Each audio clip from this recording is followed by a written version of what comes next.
And hello, everybody. Welcome to Sister to Sister. This is Trish Carr with Women's Prosperity Network. And every week on Tuesday, we have a conversation about racism, mostly in America, but we've spoken to many people outside the US as well to get their take on racism. And I'm really excited today to have with me my guest, Patricia Iyer. Patricia, Pat, thank you so much for being with me today. You're so welcome, Trish. I've been looking forward to having this conversation. Yeah, me too. Because, it's an interesting thing. You were raised a white Anglo Saxon Protestant, and you broke all the cultural, all the religious, and all the racial barriers when you got married in 1970 to a man who is South Indian Brahmin, right? Yes, And Hindu. And that, again, was back in 1970. And you've raised two children, two boys. And how cool is this? Married for 50 years. That in and of itself deserves, while you're managing your amazing business career as an entrepreneur, a nurse, someone who's helped other people your whole life. And get this, everybody, Pat is the author of 50, dare I say 50? It's probably more than 50 books now, right? it's 50. It Yeah. is 50. Wow. So, and I know for you, you're working on another. And people who want to build their business with a book, and believe me, it works. Like, you know, one book is great. More than one is even better. And that's what Pat does. Is she's a book coach, an editor, and a ghostwriter. And you can obviously, I would love for you to get in touch with her if you've got a book in your head, or even if you've started it. If if you want to get that book done, Pat Iyer is your woman. So go to Pat Iyer, IYER.com, and I'll make sure I put that in the chat as well. But really, today's conversation is about what it was like for you, your husband, and your two boys who grew up in I love how you put this, a lily white New Jersey community in the 70s. So, yeah, you were breaking racial barriers back then. And I remember when I was a kid that my mom had one woman friend who was in an interracial marriage. Her husband was black and she was white.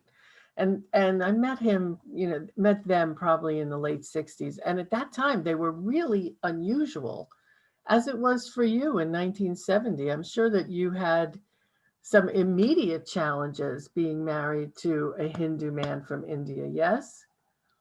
I did. And my husband came out of a culture where marriages were arranged. There are still arranged marriages among Indians, although love marriages or love matches are more common. My husband's family didn't know anything about me until the wedding was over. We knew that if we told them that we wanted to get married, that they would object and they would tell him that he shouldn't do that and that they had a girl picked out for him. And she was not white and from New Jersey for sure. So we sent them a telegram after the wedding took place that said we got married. So by the time they found out, it was a done deal. And I'm sure it was quite a shock for them coming from a very traditional part of India that's really bound by these are the rules and this is how you should find a mate. Horoscopes have to match. My husband, as a Brahmin, is the highest caste of the caste system, which is still very much alive in India, although has softened somewhat. So they wanted him to marry preferably a nice Brahmin girl who was a doctor. That would have been the ideal in their culture. And they ended up with a white daughter-in-law who they had no idea existed until after we got married. So, what a challenge for creating a relationship with them then, huh? It was. We went over to India for the first time in 1972 so they could meet me. And what I remember most about that trip is that we'd sit around the dining table. They treated me in an honorary position as a guest. Normally what happens at that time was that the women were in the kitchen making the food and then they served the men, and the men sat and I was allowed to sit with the men. And then when that meal was over, then the women got to eat whatever was left over. So I remember sitting around the table and being aware that there were pauses because they were talking in Malayalam, which is one of the major Indian languages. And I would look up and nobody was talking and they would all be staring at me. So I would say to my husband, "What are they saying?" And he would say, "Oh, they're talking about your hair," or they're asking about how come you don't have a ring in your nose, or they're looking at your watch. And it was uncomfortable. I was always under inspection. I was this creature who'd been dropped into their midst of, all right, well, this is our son's wife, so we need to be nice to her and welcome her, but let's just examine her and, figure out what she's all about. And then so they met you a couple of years in, and then a few years later, you had children. Your first child was 76, you said, yes? Yes, my first son was born in 1976, and my mother-in-law came over from India when he was 7 months old. She stayed with us for about 7 months. She arrived in September, just as the fall was beginning in New Jersey.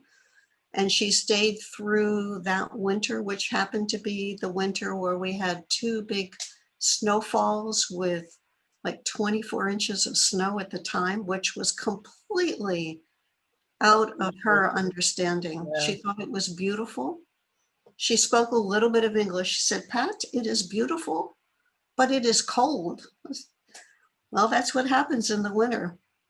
And I remember from her perspective, if you want to look at racism from her angle, is that she got stared at in this little farming suburban community that we lived in New Jersey.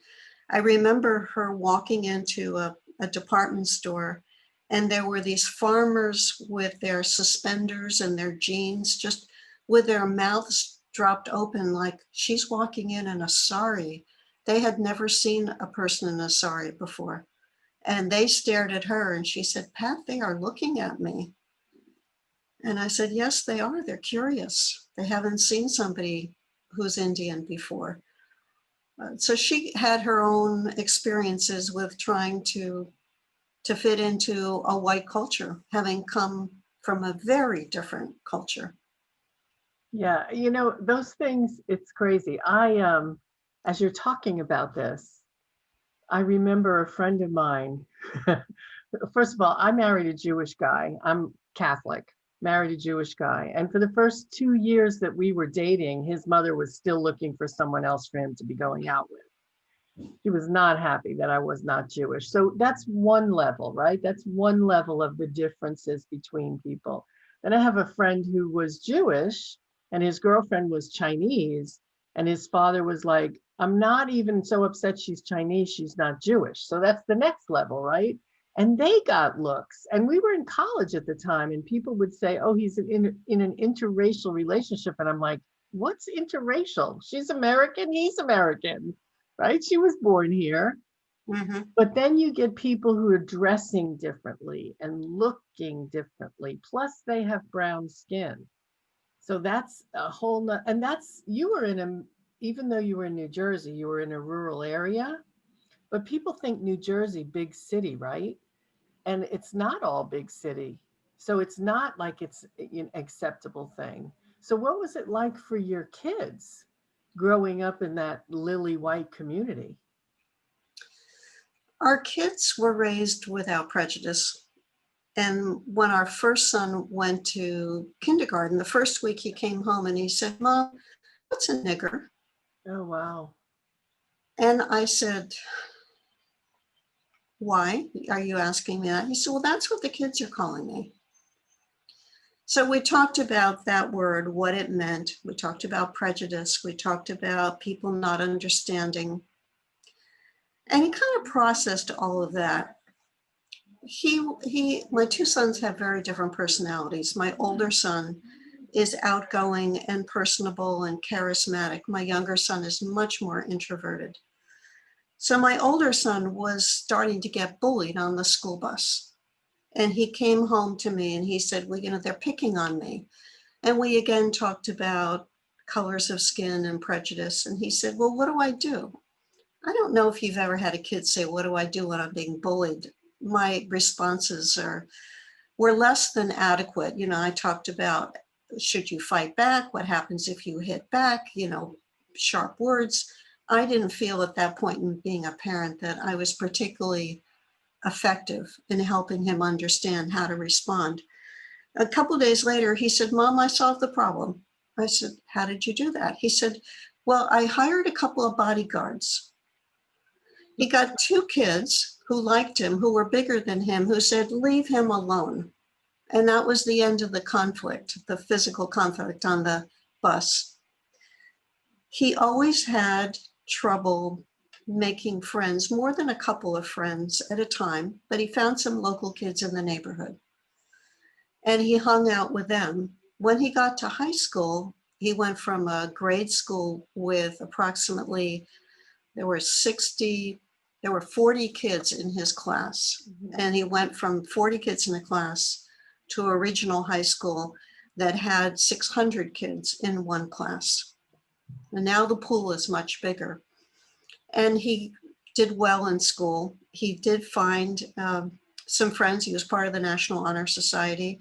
And one of the girls in the National Honor Society said to him, I'm having a party, but my father says that I can't invite you. And my son said, why? He said, well, we don't want any niggers at this party. They didn't invite the black football player and they didn't invite my son.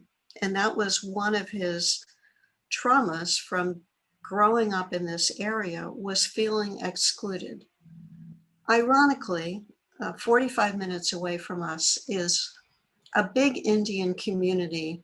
Middlesex County, Edison is very well known in central New Jersey as having a large Indian community with sari stores and groceries. And at that time, they were renting out Indian videos, movies on videos, if you remember videotapes. We would go there occasionally for meals or to see friends, but if we had lived there, and my husband and I were talking about this the other day, we don't know if our kids would have experienced the same kind of prejudice, being half Indian, half white, or if the Indian community would have been more accepting of our sons. But we chose to live in a rural part of New Jersey, which was much more beautiful, not congested, where the kids could grow up and play in the stream and run in the fields and ride their bikes and not feel in any way threatened by traffic or a lot of people around them. Mhm. So we go back and say, yeah, we can't do it over. Would it have been any different for them? We did go to one birthday party when my older son was about 6 years old. And the kids at that party were nice to him. The adults were nice to him. And then one of the adults looked at me and realized that this white woman was connected to one of the Indian men. And then they froze my husband out. So I don't know if it would have made a difference. Where we lived, we just did the best that we could with our older son. And then our younger son went to kindergarten, came home the first week, said, Mom, what's a nigger? Oh, wow. I had forgotten the whole conversation with my older son. I went through the same thing with him. He says, Mom, they're calling me toast. Well, my kids are halfway in skin color between my husband and I. Just, before we got on this Facebook Live, I was curious about the statistics because we were very unusual in 1970 as an interracial couple. The statistics now are 17% of Americans are married to somebody of a different race, Yeah. whether that's Chinese, whether it's Indian, whether it's Black, whether it's whoever. So increasingly, it's common to see interracial couples. If you look at the media, I noticed this from my perspective.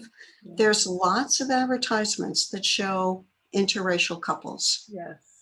and give that level of support and understanding and visibility.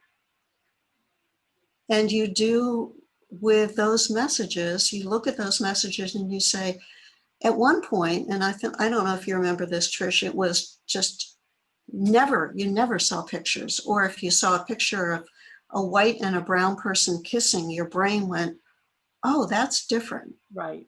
Now it's part of our background, part of the fabric of our culture. And the goal is with that is that those are the visuals that people will see. And as people grow up, it's going to be normal.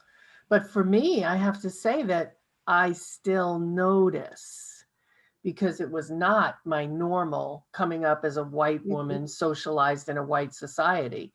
So even though I'm woke, right, even though I'm progressive, I still know I'm like, oh, cool, McDonald's is doing a commercial with an interracial couple. Oh, cool, McDonald's is doing a commercial with a gay couple, right? So I still notice those things, but eventually it won't be noticeable. So Mhm. it's interesting you talk about your boys being called the N word, and it still happens today. I don't know if they're still experiencing it, but I have a really close friend who's Indian. She's from Delhi. And she told me a few weeks ago that someone recently, the term they use is sand nigger, that she's a sand nigger, which, so because we have now with all of the issues around Muslims and Arabs and the vilifying and the making them evil people since 9/11, it's still happening. Do your kids experience it to this day? Does your husband, is it something you're still seeing? My older son married a Caucasian girl from Iowa and lives in India and is a minister in an ashram in Delhi. I mean, in Chennai. He lived in North India for 4 years and then has been in South India for 6 years. One guy said to him recently, "You speak very good English." He said, "Yes, I grew up in New Jersey." So people approach him in India and they assume he's a full-blooded Indian. My younger son has a long hair and a beard and kind of looks like a yogi and married a Caucasian girl from Australia, and he lives in Florida. I think people look at him more because he's got such long hair and a beard. They pay more attention to that than his skin color because he's living in an area where long hair is not common at all. And he recognizes that his appearance is different and he goes out of his way to be friendly and to disarm people so that he doesn't pose any kind of a threat. He does that consciously Right. and he hasn't had any major issues. We also, when we got married, realized that and this was another concept, we thought if we lived in the Northeast, our children would encounter less of a problem. At one point, my husband had an opportunity to move to Virginia, to the rural hills of Virginia. And we thought, no, we don't really want to go there as an interracial couple. We thought we would be having less problems in New Jersey. And, we recognize every once in a while, if we're together, we'll notice people looking at us, but it's so uncommon. We don't even pay attention to that anymore. But I don't know that either of my sons at this point are encountering any prejudice because of the color of their skin. I think as adults, they've learned that this is who they are. They have gifts and they have talents. They're unique, just as every person is who's listening to this or watching this later on the replay. We value people as individuals, and the skin color just simply disappears. Well, yes and no. I mean, your son in Florida, you mentioned that, he does what he can to stay under the radar. So he's Yeah. consciously making a decision that he wants to fit in. And that's that one next level that white people don't have to deal with, right? As a woman, I know you can relate to always feeling you had to do even better than a man because you wouldn't be acknowledged, right? Mhm. So as a woman, I get it, the whole privilege thing. But as a person of color, that's another layer of that privilege and one more thing that you have to overcome. So, it's so interesting. We are, no matter who you are, no matter where you are, we all have the same things in common. We want to be heard, we want to be loved, we want to be accepted. And I don't know what the answer is to make that be who we are, and to not necessarily see past color, because I certainly honor culture and people's who they are and where they came from, but to be able to just accept people and not label them in a group that makes them lower or makes you better than. So that's why we're having these conversations. That's exactly what this conversation is about. And I really appreciate you sharing what your kids went through and you as a result went through. It can't be easy to watch your kid be treated that way, right? No, it's not easy. And in one way, I think your reaction to what I said points out that we sometimes come from a position of privilege as a white woman. I have not encountered what a Black man would encounter in this country. One of my very good friends has been stopped by the police because he's been driving his Mercedes. He's African American. The two times that it's happened, the policeman said, well, something doesn't look right. Who owns this car? Mm-hmm. So it couldn't enter the policeman's mind that a Black man could own a Mercedes. And in one case, my friend was driving to a meeting with the mayor of one of the big cities in New Jersey. And he said, well, if you want to verify my identity, here's the phone number of the mayor. Here's his name. Oh, no, sir, that's fine. No problem. The driving while Black expression comes from people being stopped, particularly in New Jersey is where it originated. So there are many things that I personally have not experienced that people who have skin different than me have experienced. My husband talks about experiences that he's had, and he's been in this country for 50 years. Nobody bothers with an 80-year-old Indian man at this point.